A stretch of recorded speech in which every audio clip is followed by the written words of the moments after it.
Good morning বন্ধুরা, সবাই কেমন আছো? আমি ভালো আছি। তো চলো কল্পনা ডেইলি ব্লগে তোমাদের সবাইকে স্বাগত। আজ সকালটা অনেকক্ষণ আগেই শুরু হয়েছে, অনেক আগে 5:30। তো কাল যেহেতু নাইটে ছিলাম, তো সকালবেলা সকাল সকাল অনেক কাজ সেরে রাখা হয়েছে। স্নান টান অনেকক্ষণ হয়ে গেছে, এখন জাস্ট ছাদে আসছি। বৌদি বেরিয়ে গেল স্কুলের জন্য, তারপরে কেননা বৌদিকে রেডি করে দেওয়া, দিদার টিফিন দেওয়া, এই জন্য করতে হয়। তো সেই সময় ছাদে আসলেও খুব অসুবিধা হয়।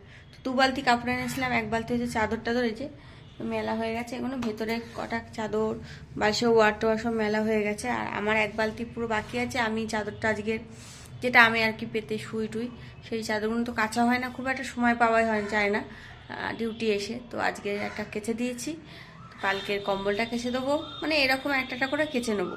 তো চলো এগুলো মেলে দিই। রোদটা বেশ উঠেছে অনেক, তাই জন্য আমি ভেতরে দাঁড়িয়ে তোমাদেরকে গুড মর্নিং বললাম। তো চলো সবাই এখন যে যার কাজে বেরিয়েছে। এখন আমি আর আমাদের ছেলেটা আসলে খাবো।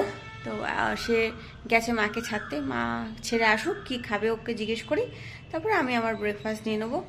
তো এখন বাজে প্রায় কটা বাজে, 10:30 বাজে। তো চলো আমি কাজগুলো সেরে নিই, মানে কাপড়গুলো মেলে নিই, তারপর নিচে দেখা হচ্ছে পরে। তো কাপড় জামা সব মেলা হয়ে গেছে, এই চাদরটা কেচে দিয়েছি আমি ভাবলাম যে তোমাদের সাথে একবার নিচে গিয়ে দেখা করবো, কিন্তু না, দেখলাম যে এখানে একটা ফুল ফুটেছে, তোমাদের দেখিয়ে দিই। আবার একটা জবা ফুল ফুটে গেছে, আর এখানে একটা লাল জবা ফুটেছে টুকটুকে, কিন্তু বৌদি আজকে দেয়নি, মনে হয় দেখেনি নাকি খেয়াল করেনি, বুঝলাম না। তো যাই হোক, দুটো জবা আমাদের গাছে আজকের হয়েছে। আর এই ফুলটা তো কালকের কাঠবিড়ালি খেয়ে নিয়েছে, তোমাদের বললাম। আর কুড়ি ফোটেনি এর মধ্যে, আমি দেখতে পাচ্ছি না এখন। তো চলো যাই নিচে। দেখো রান্নাঘরে এসে গেছি, এসে আমি অনেকগুলো কাজ করলাম, যেরকম হচ্ছে দই পাতলাম, আর তোমার পায়েস ছিল একটুখানি, সে পায়েসটাকে 3টে ভাগ করলাম, মানে আমি একটু খাবো, একটু শিরা দিয়ে খাবো, আর একটু রেখে দিলাম। তো আমি আমার টিফিনটা নিয়ে নিয়েছি। এই যে কালকেও পায়েস পাউরুটি দিয়ে খেয়েছিলাম, আজকের পায়েস দিয়ে রুটি খাবো। তো চলো এগুলো খেয়ে নেবো। আর এখানে আমি সকালবেলা চায়ের বাসন সব মেজে নিয়েছিলাম, প্রায় তুলেও দিয়েছি। আর এই কটা এখন পড়েছে, যে কটা পড়েছে সে কটা পরে তুলবো। তো চলো আমি টিফিনটা করে আসি। দই টই পাতা তো হয়েই গেছে, তারপরে টিফিন করে এসে কটা মাজবো। ও আজকে চুল ঝাড়তে হবে। সকালে আমি 2টো ঘর ঝেড়েছি, আর সময় হয়নি বলে আরও বাকি কোনো বাকি আছে, সেগুলো ঝাড়বো, তারপর ডাস্টিং করবো। তো আজ একটু বেশি কাজ আছে। তো চলো বন্ধুরা, পরে দেখা হচ্ছে আবার। তো আমি টিফিন করে চলে এসেছি, এখন দাদাইবাবুকে খাবার দেবো, তাই জন্য ওর খাবার রেডি করছি। ওর একটু কালকেকার বিরিয়ানি আছে, ভাবছি ওটাই গরম করে ওকে দিয়ে দিই। আর 2টো ডিম সেদ্ধ দিয়ে দেবো তার সাথে, কেননা বিরিয়ানিতে কিছু নেই, মাংস টাংস। ওফ, কালকের মাংস যা সলিড মাংস দিয়েছিল, মানে এত সলিড। আমি এইটুকু মাংস মানে নিয়েছিলাম, মানে হাড় পাজর সবই ছিল, যে মাংসটা সলিড ছিল, তাতায় পাতে পড়েছিল একটা সলিড মাংস, সে একটুও খেতে পায়নি বেচারা, তুলে রেখে দিয়েছে মাংসটা। তো কি করবে মাংসটা নিয়ে, সেটা বৌদি এখন ভাবছিল। ঠিক আছে, কালকে যে ওটাকে কিছু একটা করে দেবো, ভাজা, একটু অন্যরকম কিছু গ্রেভি টেভি দিয়ে কিছু একটা করে দেবো। তো আমার মাথায় একটা বুদ্ধি এসছে, যে ওর বিকেলবেলা কিছু জল খাওয়ার দরকার পড়ে। তো আমি ভেবেছি ওই মাংস পুরো ছিপড়ে, তো ওটা কিছু করার নেই, তো মানে পুরো একদম তোমাদের দেখাচ্ছি দাঁড়াও। তো ওইটাকে আমি ভেবেছি একটু মিক্সিতে দিয়ে একবার ব্রেন করে নিয়ে, না ওটা একটু ভাঙা ভাঙা হয়ে যাবে, তা ওর মধ্যে একটু লঙ্কা পেঁয়াজ আর তোমার দিয়ে কি বলে ওটাকে, আমাদের কর্নফ্লাওয়ার দিয়ে একটু বড়া মতন কিছু করে দিলে, তাও পকোড়া টাইপের হবে একটা, খেতে পারবে। তো আমি সেটাকে ট্রাই করছি এখন। আর যেহেতু ওর বিরিয়ানিতে মাংস নেই, সেই জন্য বৌদি বলেছিল ডিম সেদ্ধ দেবে, তো বৌদি দিয়েতে ভুলে গেছে। এখন আমি ওকে ব্রেকফাস্ট দিতে গিয়ে দেখছি ডিম সেদ্ধ তো দেওয়া নেই, আমাকে ডিম সেদ্ধটা বসাতে হয়েছে বলে আমাকে অপেক্ষা করতে হচ্ছে ওর খাবারটা দেওয়ার জন্য। তো সেই জন্যে আমি এই কাজটা করছি। তো চলো কি করছি দেখো, আমি উল্টো পাল্টা কিছু জানি না, কিছু একটা হবে। বৌদিকে বলেছি কিছু একটা হবে, আমি কি বানাবো আমি জানি না, ওটা একটা কিছু একটা হবে, মানে খাবার মতন হয় যাতে, সেই রকম ব্যবস্থাটাই করবো, জানি না। তো চল দেখো, এখানে আন্ডা তো ফুটছে ঠকবক টকবক করে। তো যাই হোক, দুটো সেদ্ধ হচ্ছে, হোক। আর এই যে চিকেনটা দেখো, এরম চিকেন কেউ খেতে পারে তোমরা বলো? এই যে একদম ছিপড়ে। তো আমি এটা মিক্সিতে আপাতত ভেঙে ভেঙে টুকরো টুকরো করে নিচ্ছি আর কি। তো ভাবছি এটাকে একটু ব্লেন্ড করে, মানে একবার ঘুরিয়ে নিয়ে দেখি কি হয়। কে ফোন করলো? দিদা। দেখি, চলো তো দেখি কি হয়, তারপর তোমাদের দেখাচ্ছি। তো এই দেখো, ঠিক নারকোল করা যেমন হয় তেমন হয়েছে, ঠিক আছে। আমি জানি না তোমাদের কাছে এরকম কোনো বুদ্ধি থাকলে আমাকে জানিও, কিন্তু আমার কাছে এটা মাথায় হঠাৎই এসছে। একদম কিন্তু মিহি করিনি, চিকেনগুলো কিন্তু গোটা গোটাই মানে একদম ইয়ে মতন হয়ে গেছে, নারকেল কোড়ার মতন ঝরঝরে যেত, সেই জন্যে। তো এটা আমি এখন এরকম রেখে দেবো ফ্রিজে। তো এটার সাথে বিকেলবেলা কি করব অবশ্যই তোমাদের সাথে শেয়ার করব। তো চলো বিকেলে দেখা হচ্ছে, মানে এটাকে নিয়ে বিকেলে দেখা হচ্ছে, আর অন্য কাজগুলো সেরে নিই। ও আর পেরে উঠি না, ঝুল ঝেড়ে মাথা আমার ঘুরতে শুরু করেছে, মানে ঘাড় উঁচু করে ঝুল ঝাড়লে না এত কষ্ট হয়, কি বলবো তোমাদের। তো যাই হোক, ঝুল ঝাড়া হলো, যে ডাস্টিং করছিলাম, করতে করতে ওটা কালকে করে নেবো ভাবছি। প্রচণ্ড ঘাড়ে যন্ত্রণা করছে, এখন আমি আর পাচ্ছি না। তো চলো বন্ধুরা, এই সব কাজকর্ম মেটালাম, ডাস্টিং তো এখনও চলছে। এখন ঝুল ঝেড়েছি তো পুরো বাড়িটার, ধুলো চারিদিকে প্রচুর ধুলো হয়েছিল, তো সেই ধুলো ঝাড়তে হারতে আমি ধুলো হয়ে গেছি পুরো, দেখো। তো যাই হোক, ওটা ভালো লাগে না, শরীরটা নাইট করলে না, ডে নাইট একসাথে করে শরীরটা একটু খারাপই হয়। আজকেও থাকতে হবে। আসলে আমার সারাদিন যেমন তেমন করে হোক না কেন, রাত্রের ঘুমটা খুব খুব জরুরি আমার জন্য, কারণ আমার যেহেতু এসব ঘাড়ে ব্যথা ফ্যাথার জন্য আর সারাদিন খাটাখানি পড়ে না, রাত্রিরে ঘুমটা খুব দরকার পড়ে।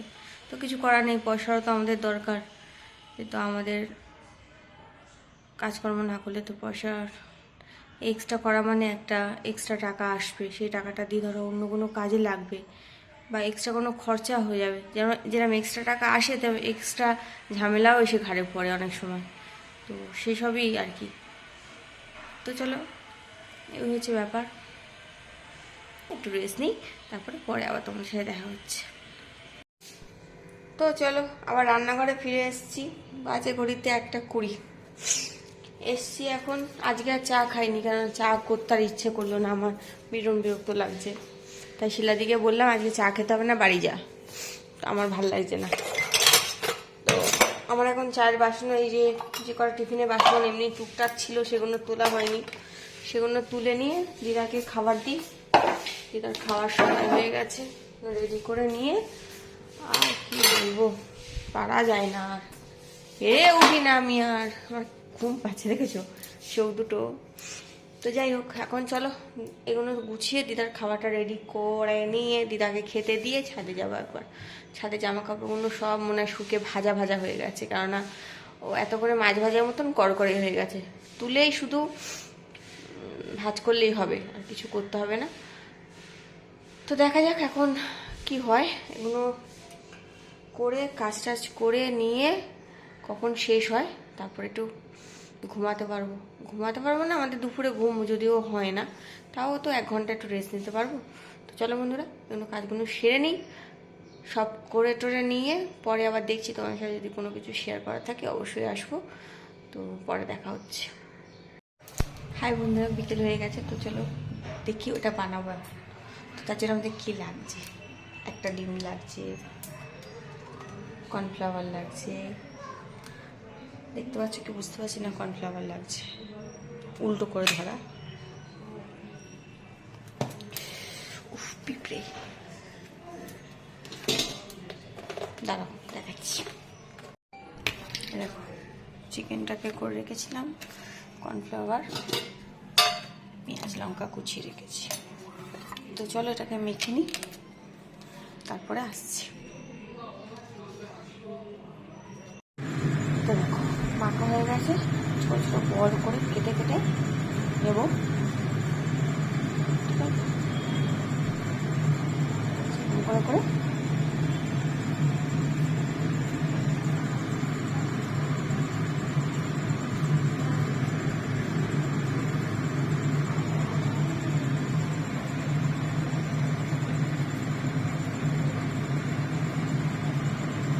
হবে সত্যি আমি জানি না এটা, কিন্তু আমি জাস্ট ট্রাই করছি, আশা করি ভালোই হবে খেতে।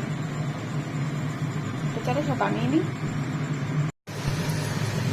এরকম ডুবো তেলে ভেজে এরকম লাল লাল করে এই যে সসের সাথে সার্ভ করে দাও। কেমন লাগবে খেতে সেটা আমি তোমাদেরকে পরে জানাচ্ছি, ঠিক আছে? তো চলো, হয়ে এলো, বাটা আছে এখনো বাকি, করে নিই।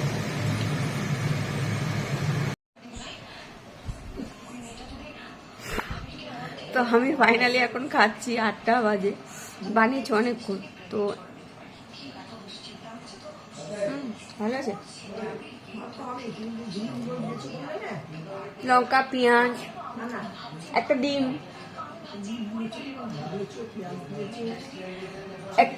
হ্যাঁ চিকেন দিয়েছি, একটু লাল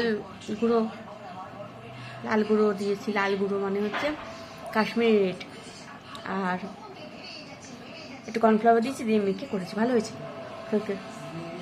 খুব খারাপ হয় না, খাওয়া যাবে। তো চলো এখানে, সত্যি খুব ভালো হয়েছে। চিকেন বলে কথা, যেমন করে বানাও ভালোই হবে। তো এটা খাই, খেয়ে তারপরে বাদ বাকি রাত্রিরে সব কাজকর্ম করবো, সবজি কাটবো, অনেক কাজ আছে। তো চলো পরে আসছি। হ্যাঁ এনে দেবো, এছাড়া এবার যাবো বাজারে আনবো। হ্যাঁ বৌদি বলেছে ওই নিরামিষ আর চিংড়ি দিয়ে করবে, চিংড়ি দিয়ে আমরা খাবো আর নিরামিষ তোমরা খাবে। না তুমি একা নিরামিষ খাবে আর আমরা সবাই চিংড়ি মাছ দিয়ে খাবো। বৌদি তো এছাড় খায় না বলছো। তো যাই হোক, চিংড়ি মাছ আছে, একদিন এঁচড় নিয়ে আসবো, করলে দাদাইও খাবে, দাদা ভাইও খাবে, আমিও খাবো। হ্যাঁ করলে ওরা খাবে। তো বন্ধুরা আমি এখন নাও কাটবো, নাও আমাদের বাড়িতে নাও হবে কালকে। একটু আগে খেয়েছো না? আচ্ছা দাঁড়াও, আমি আগে নাওটা দেখিয়ে নিই। আমাদের চিংড়ি দিয়ে হবে, তাতাই দুবেলা খাবে, আমরা খাবো, বৌদি খাবে, দাদাভাই খাবে। চিংড়ি অনেক আছে আমাদের স্টকে অনেক চিংড়ি আছে, 2-3 জায়গায় চিংড়ি আছে। তো কালকে লাউ চিংড়ি হবে। কবে আলু কুমড়োর তরকারি কাটবো, ভেন্ডি ভাজা কাটবো, আর নাও কাটবো। নাও হবে কালকে আমাদের ঘরে। তো চলো এনে কাটাকুটি করে নিই, পরে আসছি। তো দেখো কেটে কুটে চলে এসেছি, এগুলো রেখে দিয়ে এখন 9টা বাজে, 9টা 10-15 হয়ে গেছে। দিদাকে খাওয়াটা দিয়ে চলো পরে আসছি। তো বন্ধুরা খাওয়া দাওয়া করে জামা কাপড় চেঞ্জ করে নিয়েছি, আবার রাত্রিরে করতে হয়, না সব খাওয়া দাওয়া মাছ টাছ কেটেছি তো, আর সারাক্ষণ পড়েছিলাম। তো জামা কাপড় চেঞ্জ করা হয়ে গেছে, সবাইকে খাবার টাবার দেওয়া হয়ে গেছে, সব কিছু হয়ে গেছে। তো চলো বন্ধুরা, খুব জোর ঘুমও পাচ্ছে আমার। তো চলো আজকে ভিডিওটা আর বাড়াচ্ছি না, আজকে ভিডিওটা জাস্ট এরকম। সবাই ভালো থেকো, সুস্থ থেকো, সাবধানে থেকো। আমার ভিডিও ভালো লাগলে একটা লাইক আর সাবস্ক্রাইব অবশ্যই করে আমার পাশে থেকো। চলো বন্ধুরা আজকের মতন টাটা, গুড নাইট।